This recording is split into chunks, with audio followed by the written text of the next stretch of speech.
You're sitting in a windowless, soundproof room in Northern Virginia. The air is thick with stale coffee and the sharp, metallic tang of ozone from the sensors strapped to your chest. Opposite you, a man in a gray suit, a man with no name, is watching your heart rate. He isn't looking for the truth. He's looking for the moment you break. Right now, you're standing at the edge of a cliff. Behind you is your old life, your family, your identity. In front of you is a legend, a fake history that will become your new reality. You are here to surrender who you are, to become a ghost. You'll finally be an insider, seeing the gears of the world turn in a way 99% of people never will. But if you flinch now, you aren't just sent home. You are discarded, marked, and watched for the rest of your life as a security liability. You think you're here to serve your country, but pay attention, because as we walk through your life as every CIA Black Ops rank, you're going to realize something terrifying. By the time you reach the final level, the country you're bleeding for won't even know you exist. And they prefer it that way. You've passed the polygraph. Now you're on a bus with blacked out windows, heading to a place that doesn't exist on any commercial map. Camp Peary, known simply as the farm. Imagine 10,000 acres of dense swamp and forest. To the outside world, it's a military base. To you, it's a psychological pressure cooker. Your first real test isn't about shooting. It's about the box, a mock city populated by veteran instructors. Your mission sounds simple. Go to the store, buy milk, and return to your safe house. But 3 instructors are hunting you. They are masters of the SDR, the surveillance detection route. If they see you, you fail. If you see them but show it on your face, you fail. You're in a crowded cafe. You don't look at your phone.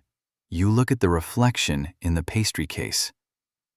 A man in a red hat was at the dry cleaners 10 minutes ago.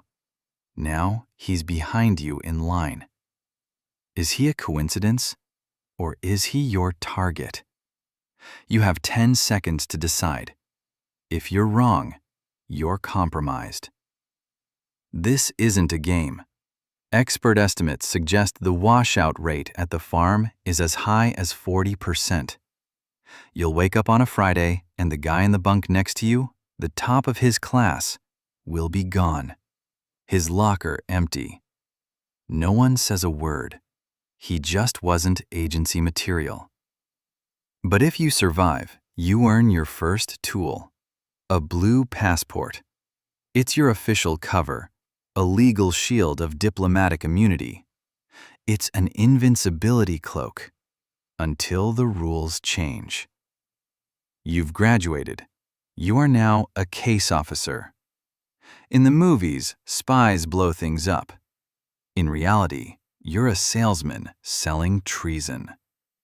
Imagine sitting in a humid bar in Bangkok. Across from you is a foreign official. He thinks you're a consultant. He has no idea you're probing his soul using a psychological toolkit called M.I.C.E. Every veteran officer knows these 4 buttons. Money. He has gambling debts he can't pay. Ideology. He hates his government's corruption. Coercion. You know a secret that could ruin him. Ego. He feels undervalued and wants to be a big player. You find his button and press it. You transition from friend to handler. You're walking down a rainy alley in Berlin. You pass him without stopping. In that split second, a dead drop occurs.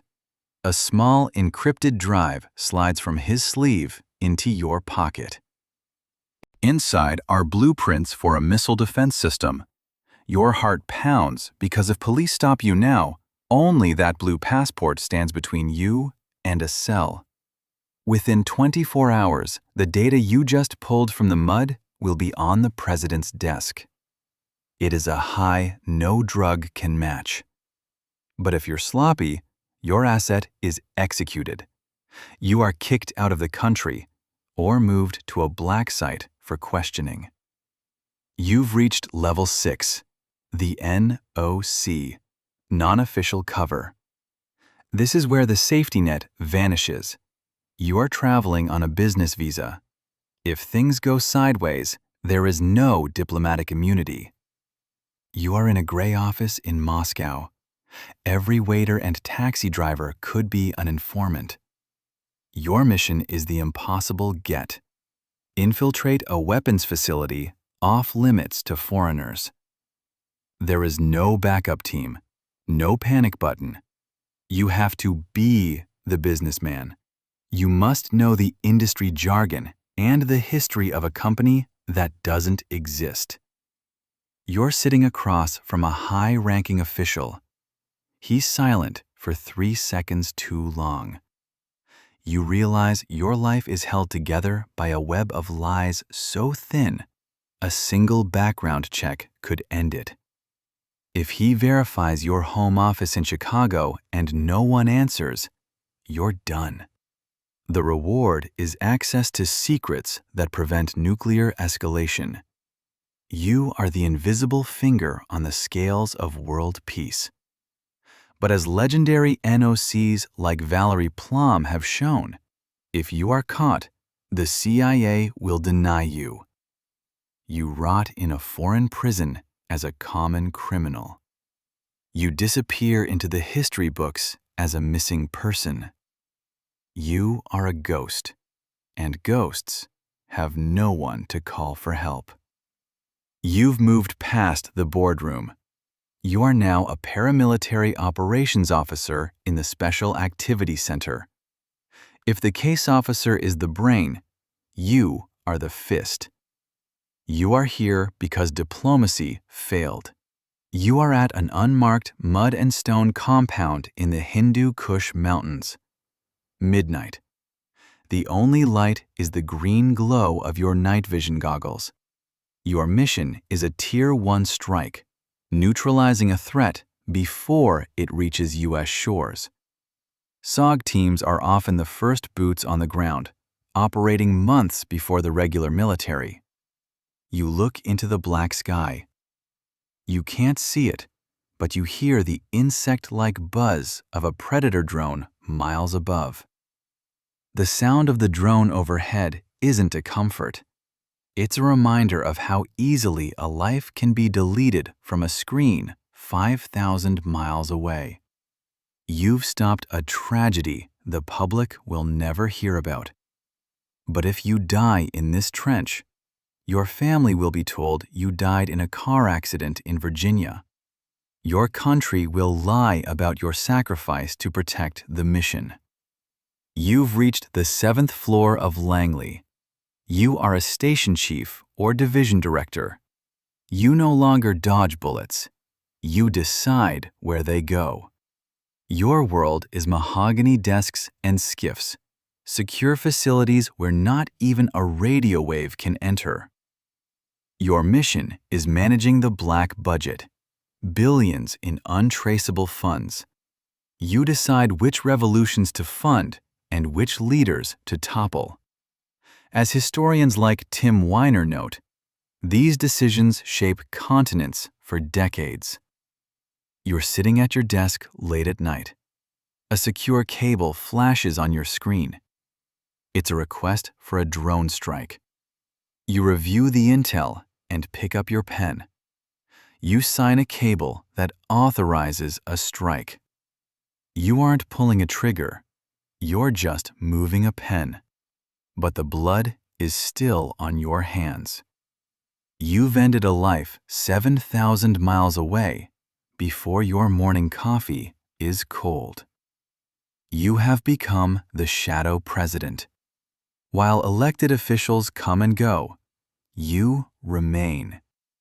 You know the secrets they aren't told, But after 30 years of staring into the abyss, the line between good and evil has blurred.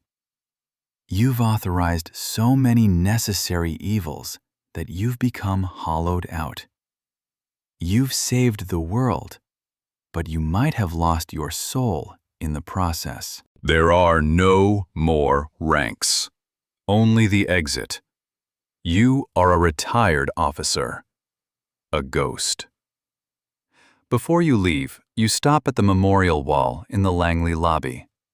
It's simple white marble, carved with rows of stars. No names, no dates. Each star is an officer who died in the line of duty. You look at one star in the third row. You are the only person in the building who knows his name and how he died in a windowless room in a country that doesn't exist. Your career ends with a Distinguished Intelligence Cross, hidden in a velvet box in your attic. You can't wear it. You can't talk about it. You are a hero in a world legally required to forget you. You will likely die alone with these secrets. You walk through a grocery store and still automatically check the reflection in the freezer glass. You sit in a restaurant and scan the exits. You've been trained to trust no one, and now you've forgotten how to be normal. You walk out into the Virginia sun.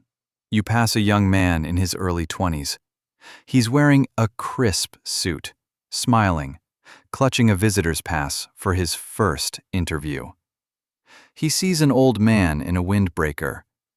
He has no idea that in 20 years, if he's lucky, he'll be just like you.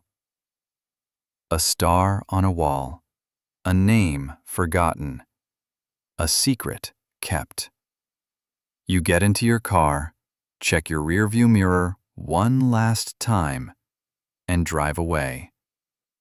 The ghost is finally free.